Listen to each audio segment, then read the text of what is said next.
everyone, and welcome back to yet another episode of the FRW podcast. Today, I have Karina and Danny here with Mike and I, and they're going to tell us a little bit about their company, how they got involved in it, and it should be a lot of fun. So, Karina, how about you tell us a little bit about your love for the EDM community?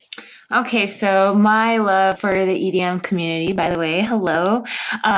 I started out in 2013. I took my first festival was Ultra, and it was the year that they did the 2 weekends. I took the second weekend, and I just fell in love with the mega structure and how like awesome it felt just to feel like those constant beats of the techno and just feeling everyone's vibe and everyone's love. And it was crazy to me that I was like in a place that I kind of didn't want to be in my life, and EDM kind of helped me in that aspect and helped me see what life is all about and what it could be about, and just the love of music that I have.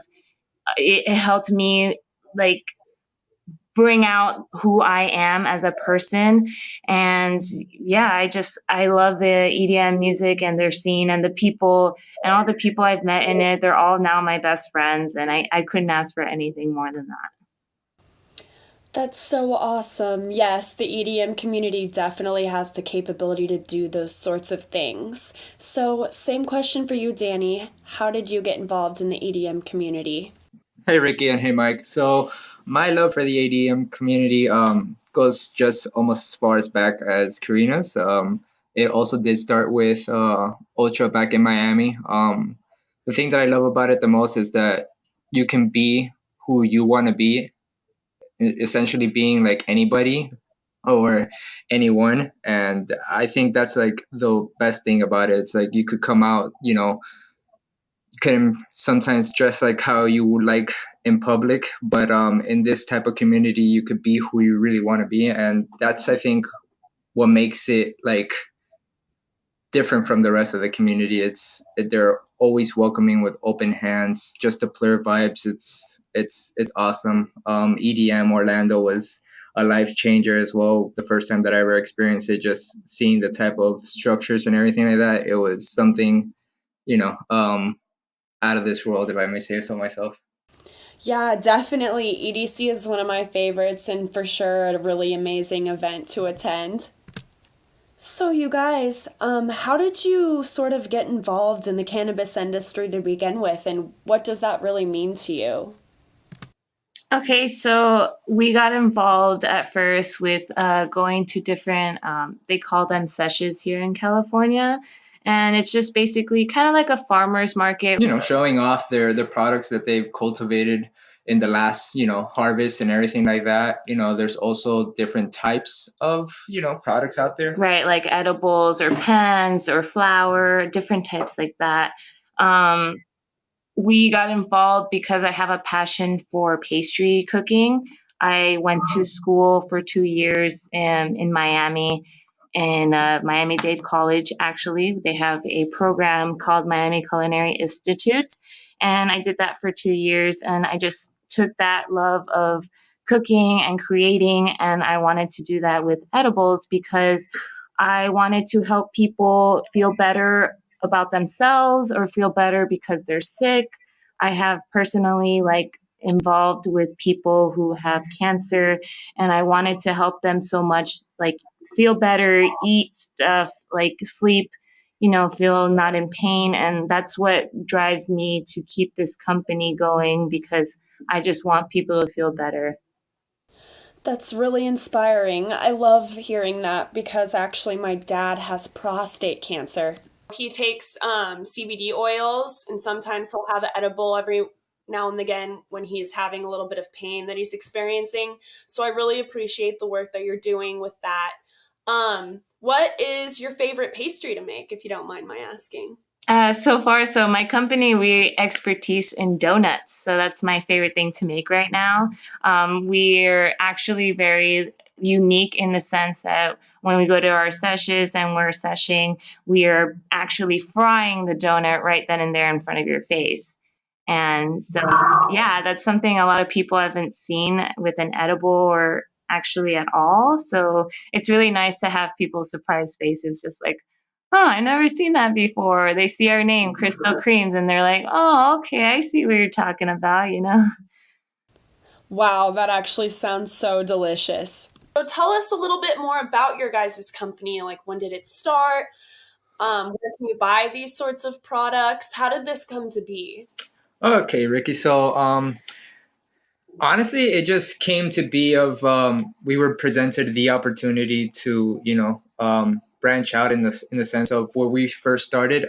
There wasn't really a lot of edibles.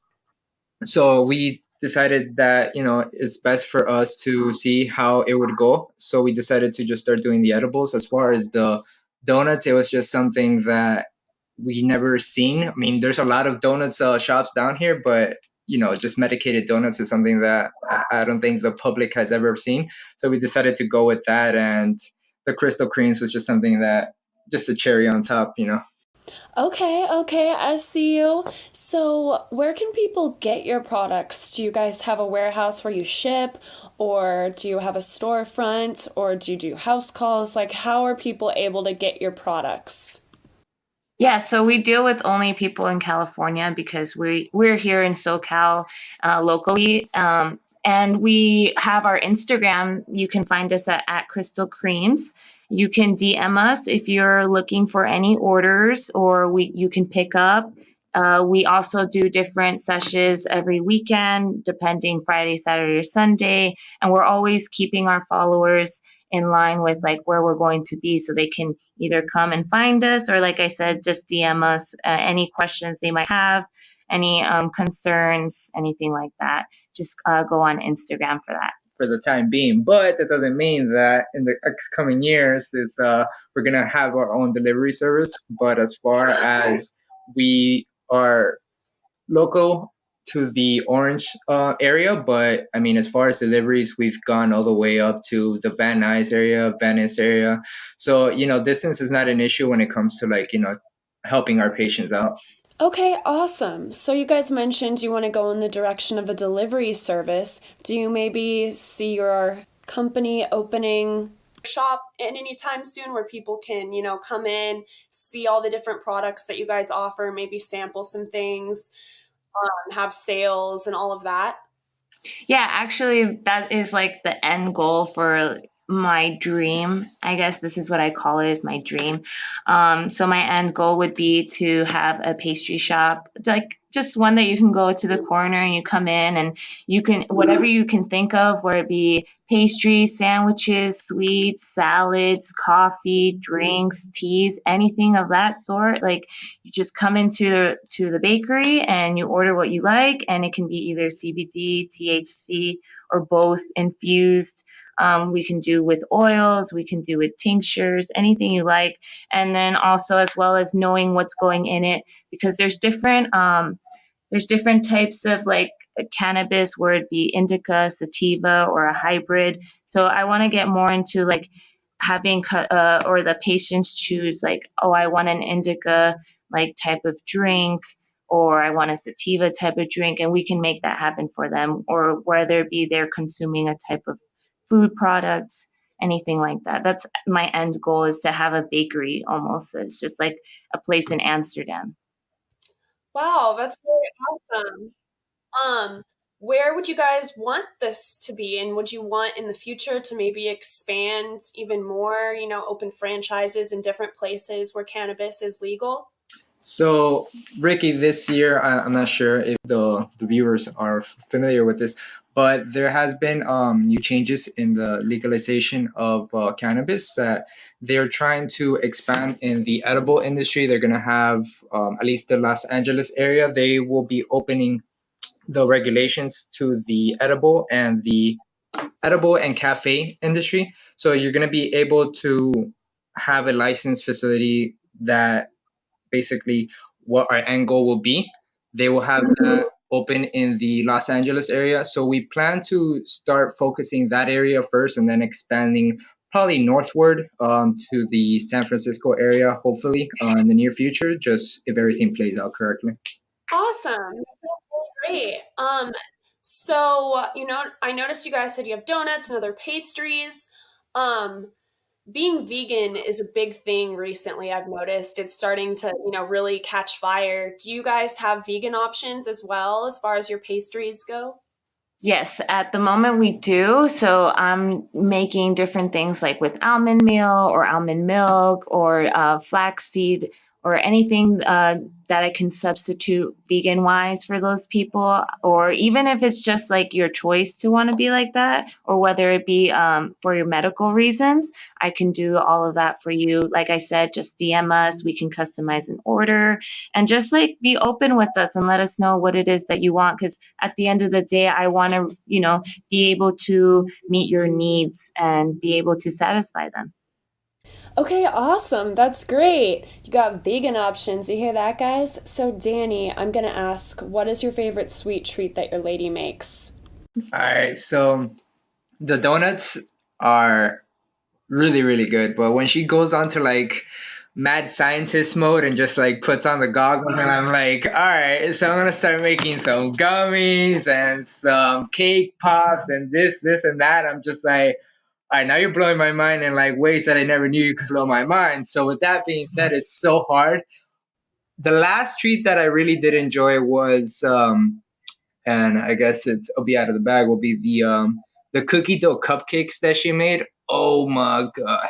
I, I, I plead the fifth on that one. They were destroyed. Oh my gosh, that sounds so good. I love cookie dough. I would probably love that so much. Yeah, so it's a raw cookie dough inside of the middle of the cupcake, and then cookie dough frosting on top. So when you bite into the cupcake is cooked, but the middle of the cookie dough is still raw. So it's like a raw cookie dough type thing.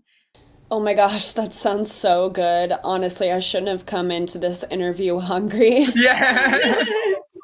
You asked for it. So, Karina, have you done any fun things like made a birthday cake for anyone or a celebratory pastry of sorts for someone to, like celebrate something? Actually, we have an event coming up on the 27th. It's for a glass artist. His name is Hoops. You can find him on Instagram at Hoops. And he's going to be having a dinner with the Collectors Den. They're also on Instagram. And we are going to be hosting his dinner and having different little edibles for him. Like I'm going to recreate one of his glass works that is cards. So they're playing cards and it's a house of cards that he has. So I'm going to stack cookies and make them like a house of cards. And then I'm going to do galaxy lollipops, and I'm going to also make just different types of things that relate to like his glass work. And I am so excited for that. I can't wait for that day. It's coming up, and I'm just like I want it to be happening right now, but at the same time I want to be like able to plan out and take my time on it. Oh, that sounds really awesome. Like galaxy lollipops. That's literally out of this world. Yeah, it's just mostly about the opportunity to have him see what I can do and as a person and just as a pastry artist, honestly. Yeah, definitely. Well, as far as that goes, are you hoping that this opens the gates for catering services as well? Yeah, I'm actually hoping that this will blow up my company and a lot of people will start noticing us more. I mean, a lot of people do notice us. They already They know. see us and they're like, "Oh, you're the donut people." And we're like, "Okay, we'll take it." We're the donut people. We're the donut So, people. hey. So yeah, I mean, but I do want more than that. I want people to know who we are as a couple, and just like I said, helping out the community when it comes to serious matters like sickness and just helping people out with that. Oh my gosh, next time you guys go to a festival, you should definitely make like a totem with your logo on it for your business and a phone number with a little excerpt of what you guys do. A little menu with LED lights and everything of that. So I think I'm onto that. I'm onto that. You're like, oh damn, I want some of that. It'll be essentially like a giant business card, and then everyone will be all hyped on it. Yeah, for sure. I mean, I'm hoping that maybe one day festivals will legalize that as well as different other states in this country. But if it could happen, I would be a vendor there at a festival, like, hey, get what you need. Yeah, have a good time. I mean, it's a better alternative than alcohol, so Yeah. it's a win-win situation. Everyone's having fun, everyone's happy, and everyone's laughing. Definitely. So, besides the EDM community sort of legalizing marijuana, what other ways would you like to see the cannabis industry and the EDM communities come together? Well, that's a really good question, Ricky. The thing that I've come to realization is that the EDM community is, like I said, very opening hands to anybody, and anybody that has experienced the consumption of THC would, I guess, they can vouch that they open up. They are more willing to express themselves more freely and willingly.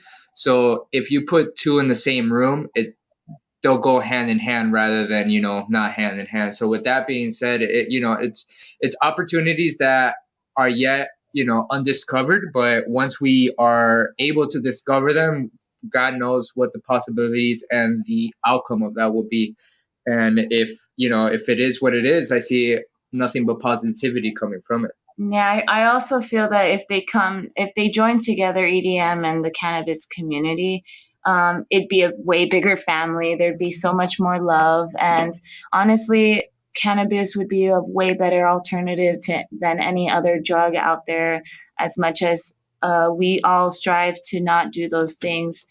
Some people just choose to, and it's a sad thing, but like I said, I would rather have them choose cannabis over anything else. And Yeah. at the end of the day, it's not harming you if you're smoking it right, and without tobacco. And if you're taking care of yourself, if you're making sure you're not overdoing it, and you're taking your time and you're just enjoying your life, like that's all we need to do. Yeah, definitely. That sounds really awesome. And I hope one day soon that'll be a reality. So, hypothetical situation here, guys. Go for it. Tomorrow, Insomniac hits you up and they say you guys get to introduce your company at the first cannabis legalized festival. You can pick any one of our festivals. Which one are you picking? Oof. Ooh, I would say EDC Las Vegas, Yeah. right? Because that's the biggest one out of all of them, and everyone from anywhere around the world goes there. And honestly, when you ask people what's their favorite festival, if they've gone to EDC Las Vegas, they say that is their best. Like, they either have a great time, they meet new people, they discover new things about themselves, and being there around that energy and that aura that would make me feel like blessed. Yeah.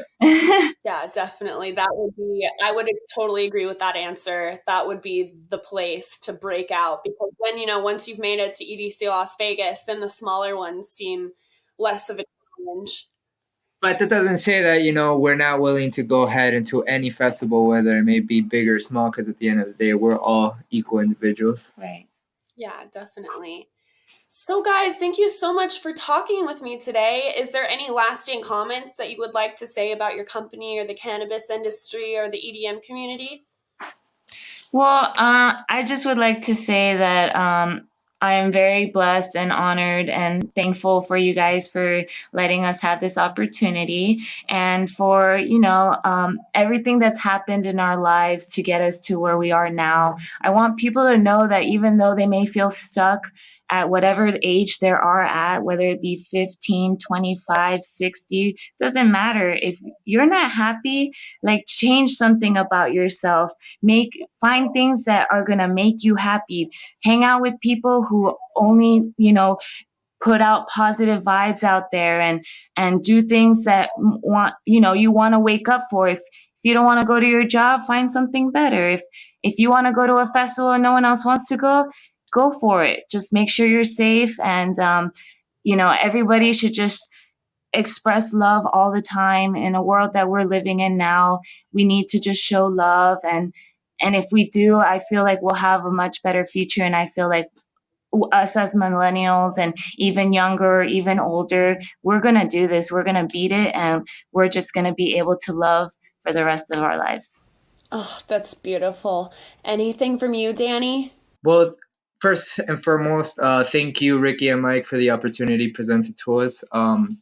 Coming from a Cuban background, living in Cuba, and coming at the age of seven, with nothing in our, in our hands, I would like to say to just the world and everybody out there, whoever listens to this, anything is possible as long as you put your mind to it, your effort to it, and everything towards it. Anything is possible in this world. Nothing can hold you back because we have immense possibilities to do just about anything. So don't let anybody hold you back from, anything that they're saying or anything of that sort. Just be you, be real, and you'll see that in the end run, you're going to live a much happier life. And that's all that matters. Couldn't have said it better myself. Thank you guys so much for coming on and educating us a little bit more about your company and what you do and sharing your aspirations and goals for the future. I wish you guys the very best luck. This is the conclusion of our cannabis interview with Karina and Danny. Thank you and good night. Thank you. Good night, everybody.